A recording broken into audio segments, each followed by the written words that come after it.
لوگ سجدہ کرو، 7 کی تجلی ہے۔ فرمایا وہ لوگ جو دنیا میں نمازیں پڑھا کرتے تھے، رب کے حضور آگے جھکا کرتے تھے، وہ جو اللہ کے سامنے اپنی پیشانیاں جھکایا کرتے تھے، اللہ ان سب کو توفیق دے گا، وہ سارے کے سارے سجدے میں پڑ جائیں گے۔ اور وہ لوگ جو نماز نہیں پڑھا کرتے تھے، مسجد سے آواز آتی تھی حی علی الصلاۃ حی علی الفلاح، یہ آواز سن کے بھی ان کے کانوں پہ جوں تک نہیں ریگا کرتی تھی۔ فرمایا ان لوگوں کے اس طرح کمرے سخت ہو جائیں گی جیسے تختہ ہوتا ہے، وہ سجدہ نہیں کر سکیں گے۔ اور کیوں سجدہ نہیں کر سکیں گے؟ فرمایا اس لیے کہ دنیا میں یہ صحیح سالم تھے، دنیا میں سجدہ نہیں کیا کرتے تھے۔ جو دنیا میں رب کے حضور آ کے سجدہ نہیں کرتا، کل قیامت کے دن بھی اللہ اسے اپنے سامنے جھکنے کی توفیق نہیں دے گا۔ فرمایا ان کی حالت یہ ہوگی خاشیتاً ابصارهم ترہقهم ذلہ وقد كانوا يدعون الى السجود وهم سالمون۔ فرمایا ان کے چہرے سیاہ ہو جائیں گے، لٹک جائیں گے، نگاہیں نیچی ہو جائیں گی، ماری شرم کہ وہ اپنی نگاہ نہیں اٹھا سکیں گے۔ اور یہ کیوں ہوگا؟ اس لیے کہ دنیا میں صحیح سالم تھے، دنیا میں تندرست تھے، نماز کے لیے بلایا جاتا تھا، دنیا آیا کرتے تھے، کہا کرتے تھے بھائی ٹائم ہی کوئی نہیں، ہر ایک کے لیے وقت، ہر ایک کے لیے ٹائم ہے ان کے پاس، لیکن رب کے سامنے حاضری کے لیے ٹائم نہیں۔ آج ہر بندہ کہتا ہو جی وقت بڑا جلدی گزر جاتا ہے، پتہ ہی نہیں چلتا۔ جو بندہ اللہ کے سامنے نہیں جھکتا، اللہ کا جو دیا ہوا وقت ہے اس میں سے رب کے لیے نماز کے لیے وقت نہیں نکالتا، اس کے لیے وقت سے برکت اٹھا لی جاتی ہے۔ اور وہ بندہ جو رب کے سامنے جھکتا ہے، اپنا وقت رب کے لیے قربان کرتا ہے، اللہ اس تھوڑے سے وقت کی برکت سے سارے وقت میں برکت عطا فرما دیتا ہے۔ اللہ ہم سب کو اپنا وقت رب کے لیے نکالنے کی توفیق عطا فرمائے۔ فرمایا اب جس وقت یہ لوگ ذلت کے مارے نگاہیں نیچی کر لیں گے، اب ان کے لیے حکم ہوگا ان کو دوزخ میں لے جاؤ، رب تعالی ان سے ناراض ہوگا، رب ان کے لیے رحمت کی نگاہ نہیں کرے گا۔ اب جس وقت اللہ رب العزت فیصلہ فرما دیں گے یہ سارے دوزخی دوزخ میں چلے گئے، جنتی جنت میں چلے گئے، اب اللہ رب العزت میزان عدل سے فارغ ہو گئے۔ بخاری شریف کی حدیث ہے، حضرت قتادہ رضی اللہ تعالیٰ عنہ فرماتے ہیں نبی رحمت صلی اللہ علیہ وسلم نے ارشاد فرمایا، پھر رب تعالیٰ فرمائیں گے اے میرے محبوب صلی اللہ علیہ وسلم آپ سفارش کریں۔ کچھ لوگ حضور کی سفارش سے دوزخ سے نکالے جائیں گے، پھر کچھ لوگ اور انبیاء کی سفارش سے، کچھ لوگ صحابہ اہل بیت کی سفارش سے، کچھ وہ ہوں گے جن کی اللہ والے سفارش کریں گے، ولی سفارش کریں گے وہ بھی، کچھ علماء سفارش کریں گے وہ بھی، کچھ ایسے لوگ ہوں گے جن کے بچے قرآن پڑھنے والے حافظ قرآن ہوں گے، ان کو اللہ اختیار دے گا، وہ سفارش کریں گے، اب جہنم سے نکال کے اللہ جنت میں لے جائے گا۔ اب کچھ وہ لوگ بچ جائیں گے جو کسی گناہ کی وجہ سے دوزخ میں چلے گئے، اب کوئی ان کے لیے سفارش کرنے والا نہیں۔ میرے اور آپ کے پیارے نبی صلی اللہ علیہ وسلم نے فرمایا، اللہ فرمائیں گے فرشتوں اب دیکھو نا کوئی ایسا بھی ہے جو ہو مسلمان، جو اللہ اور اس کے رسول کا نام لینے والا ہو لیکن دوزخ میں جل رہا ہو، میں اللہ اپنی رحمت سے اسے جنت میں داخل کروں گا۔ یا اللہ جی کیا پتہ چلے گا، یہ تو سارے کے سارے جل کے راک ہو گئے ہیں، ان کا جو اصل حلیہ تھا وہ تو چینج ہو گیا ہے، ان سب کی اصلی شکلیں تو نظر ہی نہیں آتی، جلنے کی وجہ سے حالت ایسی ہو گئی۔ یا اللہ جی ہم کیسے پہچانے یہ اللہ کا نام لینے والا تھا، اللہ کے رسول کا نام لینے والا تھا۔ اللہ فرمائیں گے دیکھو نا جہنم کی طرف، وہ جو میرا نام لینے والے، میرے محبوب کا نام لینے والے، جو کبھی کبھار بھی میرے سامنے سجدہ کیا کرتے تھے، حتیٰ کہ ایک دفعہ بھی میں رب کے حضور آ کے سجدہ کیا، فرمایا جن اعزاز سے سجدہ کیا ہے اس سجدے کی برکت سے جہنم کی آگ نے ان کو نہیں چھوا۔ اللہ اکبر۔ یہ سجدہ اتنا قیمتی ہے میرے بھائیوں اور دوستوں کہ ایک سجدہ بھی کسی نے اگر کیا ہے، اب جو اعزاز دونوں پاؤں ہیں، دونوں گھٹنے ہیں، دونوں ہاتھ ہیں، یہ ناک ہے، پیشانی ہے، جو اعزاز سجدے میں بندے نے رکھے، رب کے سامنے ایک سجدہ بھی نصیب ہو گیا، وہ بندہ اتنا خوش نصیب ہے کہ دوزخ کی آگ ان اعزاز کو نہیں جلائے گی۔ اب فرشتے کہیں گے یا اللہ فلاں فلاں ایسے ہیں جن کو باقی جسم تو جہنم کی آگ سے جل گیا لیکن یہ اعزاز بچے ہوئے ہیں۔ اللہ فرمائیں گے جنہوں نے مجھے ایک سجدہ بھی کیا میں اللہ ان کو آج دوزخ سے نکال میں جنت کے بھیجتا ہوں، دوزخ سے نکال کر جنت میں بھیجتا ہوں۔ اس لیے بتائیے یہ سجدہ قیمتی ہے کہ نہیں؟ جس نے کبھی کبھار سجدہ کیا اس کا سجدہ اتنا قیمتی ہے، اور جو روزانہ 5 وقت آ کے رب کے سامنے جھکے گا اس پہ رب کو کتنا پیار آئے گا۔ حضرت ابو ہریرہ رضی اللہ تعالیٰ عنہ فرماتے ہیں میرے اور آپ کے پیارے نبی صلی اللہ علیہ وسلم نے ارشاد فرمایا وہ بندہ جو 5 وقت مسجد سے آواز آتی ہے، ندا آتی ہے اللہ اکبر اللہ اکبر، فرمایا سارے کام چھوڑ دیتا ہے، کوئی بھی ضروری سے ضروری کام ہے اس سے ہاتھ اس نے پیچھے کر لیا، اللہ نے بلا لیا ہے بھائی، اللہ کا بلاوا آ گیا، اللہ اکبر، اللہ بڑا ہے، دکان بڑی نہیں، مکان بڑا نہیں، کاروبار بڑا نہیں، آفس بڑا نہیں، یہ جو ضروریات زندگی ہیں یہ ساری ضروری ہیں، لیکن ایک درجے تک رب کا بلاوا آ گیا، اب ان سب کو میں پیچھے کرتا ہوں، سب کو پیچھے چھوڑا، آیا وضو کیا، رب کے حضور کھڑا ہو گیا، رب کی عبادت کی، اس بندے سے اتنا رب راضی ہوا جس وقت سارے اس کا ساتھ چھوڑ دیں گے۔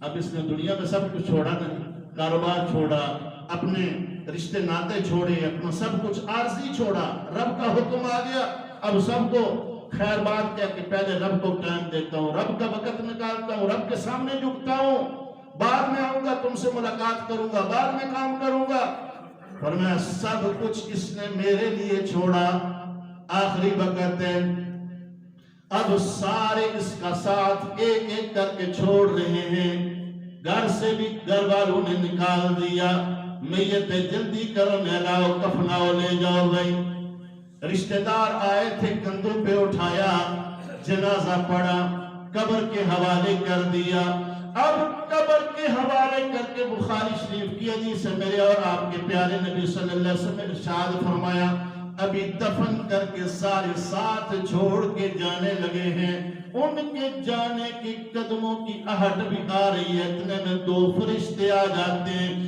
اب قبر میں آ کے وہ 2 فرشتے جن کو منکر نکیر کہتے ہیں وہ آ کے اس کو اٹھا کے بٹھا دیتے ہیں اور کہتے ہیں من ربو کا، ارے بتا تیرا رب کون ہے؟ اللہ اکبر۔ دنیا میں اس نے رب کے لیے سب کچھ چھوڑا تھا نا جی، اب رب جس وقت سارے چھوڑ کے گئے اللہ فرماتے ہیں ارے بندے گھبرانا نہیں، پریشان نہیں ہونا، یا اللہ کیوں؟ فرمایا اس وجہ سے کہ تو نے میرا نام سن کے سب کچھ چھوڑ دیا، ساری زندگی سبحان ربی الاعلیٰ کہہ کے مجھے پکارتا رہا، ساری زندگی میری عبادت کرتا رہا، اب فرشتے آ رہے ہیں، تو نے گھبرانا نہیں، یہ تیرے لیے منکر نکیر نہیں بلکہ مبشر بشیر بنا کے بھیجوں گا۔ یہ بشارتیں لے کے آئیں گے، خوشخبریاں لے کے آئیں گے۔ یا اللہ جی کیسے؟ فرمایا جس وقت فرشتے آتے ہیں بٹھاتے ہیں اسے، فرشتے کہتے ہیں من ربکا، ارے بتا تیرا رب کون ہے؟ اس بندے کو اللہ توفیق دیتے ہیں، یہ بندہ جھوم کے کہتے ہیں ربی اللہ، ارے فرشتوں میرا رب میرا اللہ ہے۔ اس لیے کہ ساری زندگی اسے پوجتا رہا، اس کی عبادت کرتا رہا، سب کچھ اس کے لیے چھوڑ دیا، وہ رب آج اس نے اسے تنہا نہیں چھوڑا۔ جو یہ فرشتوں نے سوال کیا فوراً اس نے جواب دیا۔ اللہ نے فرمایا فرشتوں بس کرو، اس نے سوال کا جواب دے دیا، اب اس کے لیے جنت کی کھڑکی کھول لو، اس کے لیے تا حد نگاہ اس کی قبر کو کشادہ کر دو، اور اس کے لیے جنت کا جتنا سامان ہے وہ اس کے لیے مہیا کر دو، اور اس کو بشارت دو، خوشخبری دو۔ یا اللہ کس چیز کی بشارت، کس چیز کی خوشخبری؟ فرمایا اس طرح سو جا جس طرح پہلی رات کی دلہن سوتی ہے۔ یہ پروٹوکول ہے کس کے لیے؟ جو نماز پڑھے گا، جو حضور کے اس تحفے کو اپنے سینے سے لگائے گا۔ اور پھر یہ تحفہ کتنا اعلیٰ ہے، کتنا افضل ہے۔ میرے اور آپ کے پیارے نبی صلی اللہ علیہ وسلم نے مزید اس کی اہمیت بیان کی اور فرمایا میرے صحابہ، میں جس وقت معراج کی رات عرشوں پہ گیا، اللہ نے جنت کی سیر کرائی، جنت میں میں نے قدم رکھا، میرے آگے کسی کے چلنے کی آواز آئی۔ حالانکہ حضور سے پہلے جنت میں کوئی جا سکتا؟ بولیے، کوئی جا سکتا نہیں۔ مسلم شریف کی حدیث حضور صلی اللہ علیہ وسلم فرمایا سب سے پہلے جنت میں محمد قدم رکھوں گا، اس کے بعد باقیوں کے لیے جنت کے دروازے کھولے جائیں گے۔ سب سے پہلے جنت میں حضور جائیں گے، لیکن جبریل یہ کون ہے جو مجھ سے بھی پہلے جنت میں پہنچ گیا؟ مجھ سے پہلے کون چل رہا ہے؟ یا رسول اللہ آپ سے پہلے جنت میں کوئی نہیں آ سکتا۔ تو پھر چلنے کی آواز کیسی ہے؟ کون چل رہا ہے اس میں؟ یا رسول اللہ وہ جو آپ کا بلال ہے نا، وہ مکے میں چل رہا ہے، اس کے مکے کی گلیوں میں رکھا ہوا قدم اللہ کو اتنا پسند آیا، اللہ نے جنت میں آپ کو سنا دیا۔ سرکار واپس آئے معراج کر کے، سارے صحابہ بیٹھے، بلا لیا بلال کو، ارے بلال کون سا عمل کرتا ہے تو جس کی وجہ سے تیرے پاؤں کا کھٹکار شوپے میں نے سنا ہے؟ یا رسول اللہ اور تو کوئی عمل نہیں، لیکن آپ نے فرمایا ہے نا جس وقت وضو کرو وقت ہو تو 2 رکعت نماز نفل پڑھ لیا کرو۔ یا رسول اللہ جب بھی وضو کرتا ہوں اللہ کی رضا کے لیے 2 رکعت نماز نفل پڑھ لیتا ہوں۔ فرمایا بلال تجھے مبارک ہو، تیرے یہ نفل اللہ کو اتنے پسند آئے، تو نے پڑے مکہ میں، چلا مکہ میں قدموں کی آہٹ اللہ نے جنت میں سنا دی۔ قربان جائیں اس بلال کے نفلوں پہ، جس کے نفل اتنے اعلیٰ ہیں اس کے فرض کتنے اعلیٰ ہوں گے۔ تو اللہ نے بتا دیا میرے محبوب کے غلاموں، جو بندہ بھی اللہ کے لیے نماز پڑھے گا، اللہ رب العزت نے معراج پہ تحفہ دیا ہے۔ جس طرح نماز اوپر سے نیچے آئے گی، نیچے آئی ہے، جو بندہ اس نماز کو اپنائے گا میں اللہ اس کو اونچا کر دوں گا۔ اور پھر پورا بیان سننے کے بعد سوچئے تو صحیح کہ ہمارے پیارے نبی صلی اللہ علیہ وسلم کل قیامت کے دن اپنے غلاموں کو پہچانیں گے تو کس چیز سے؟ وضو کے اعضاء کے چمکنے کی وجہ سے، اور پھر دوزخ سے بھی کسی گناہ کی وجہ سے بندہ چلا گیا، اللہ اپنے رحمت سے اسے نکالیں گے تو کون سی وجہ سے؟ سجدے کی وجہ سے، سجدے کے نشانات دیکھ کے۔ میرے بھائیوں اور دوستوں، جنت میں جو زیور جنتی کو پہنایا جائے گا وہ بھی وضو کے اعضاء کی چمک کی وجہ سے پہنایا جائے گا۔ اور حضور صلی اللہ علیہ وسلم نے ارشاد فرمایا نورہم یسعی بین ایدیہم و بایمانہم، فرمایا وہ جو وضو کرنے والے، جتنا زیادہ اچھے طریقے سے وضو کرنے والے، فرمایا کل ان کے چاروں طرف آگے بھی پیچھے بھی دائیں بھی بائیں بھی نور ایمان ہوگا۔ وضو کی چمک کا نور ہوگا۔ اس لیے میرے بھائیوں اور دوستوں آج وعدہ کیجئے کہ ہم نے نماز کسی حال میں نہیں چھوڑنی، اور اگر کبھی چھوڑنے کا خیال آئے تو 4 چیزیں یاد کر لیجئے کہ میرے اور آپ کے پیارے نبی صلی اللہ علیہ وسلم نے فرمایا میرے غلاموں نماز میں تمہارے لیے معراج سے تحفہ لایا ہوں۔ اور دوسری چیز میرے اور آپ کے پیارے نبی صلی اللہ علیہ وسلم فرمایا مسلمان اور کافر کے درمیان فرق کرنے والی چیز کا نام کیا ہے؟ بولیے نماز ہے۔ فرمایا مسلمان اور کافر کے درمیان جو فرق کرنے والی چیز ہے وہ نماز ہے۔ اور تیسری چیز آپ صلی اللہ علیہ وسلم فرمایا الصلاۃ عماد الدین، نماز دین کا ستون ہے۔ فرمایا جس طرح کوئی بھی عمارت بغیر ستون کے بغیر پلر کے نہیں کھڑی ہو سکتی، اسی طرح جو بندہ نماز نہیں پڑھتا اس کا دین نہیں بچتا۔ نماز چھوڑنے کی وجہ سے بندے کا دین ختم ہو جاتا ہے۔ اور تیسری اور آخری بات میں عائشہ فرماتی ہیں سرکار دنیا سے جا رہے ہیں، آخری وقت ہے، آپ صلی اللہ علیہ وسلم نے فرمایا الصلاۃ الصلاۃ الصلاۃ، میرے غلاموں نماز کبھی نہ چھوڑنا۔ کیوں یا رسول اللہ؟ فرمایا اس وجہ سے قرۃ عینی فی الصلاۃ، جس نے نماز پڑھی اس نے میں محمد کی آنکھوں کو ٹھنڈا کیا، میں محمد کی آنکھوں کی ٹھنڈک نماز میں ہے۔ تو میرے بھائیوں اور دوستوں وہ مسلمان بندہ جس کو اللہ نے عقل دیا، شعور دیا، صحت دی، اس کے پاس تو کوئی عذر ہی نہیں ہے نماز چھوڑنے کا۔ اس لیے نماز پڑھیں اور پھر ایسی نماز پڑھیں۔ میرے اور آپ کے پیارے نبی صلی اللہ علیہ وسلم فرمائے اے ابو ہریرہ بتا دو میرے صحابہ کو ہر نماز کو ایسا پڑھیں کہ گویا یہ آخری نماز ہے۔ یا رسول اللہ آخری نماز کیسے پڑھیں گے؟ فرمایا اس طرح جس طرح کوئی بندہ مل کے دوسرے ملک جا رہا ہوتا ہے، اپنے رشتہ داروں کو توجہ سے ملتا ہے، فرمایا اسی طرح نماز کو توجہ سے پڑھو، کیا پتہ زندگی کی یہ آخری نماز ہو۔ اور فرمایا نماز پڑھتے ہوئے خیال یہ کرو کہ میں اپنے رب کو دیکھ کے نماز پڑھ رہا ہوں، اور اگر یہ کیفیت تمہارے اندر نہیں آ سکتی تو رب تو تمہیں دیکھ رہا ہے نا۔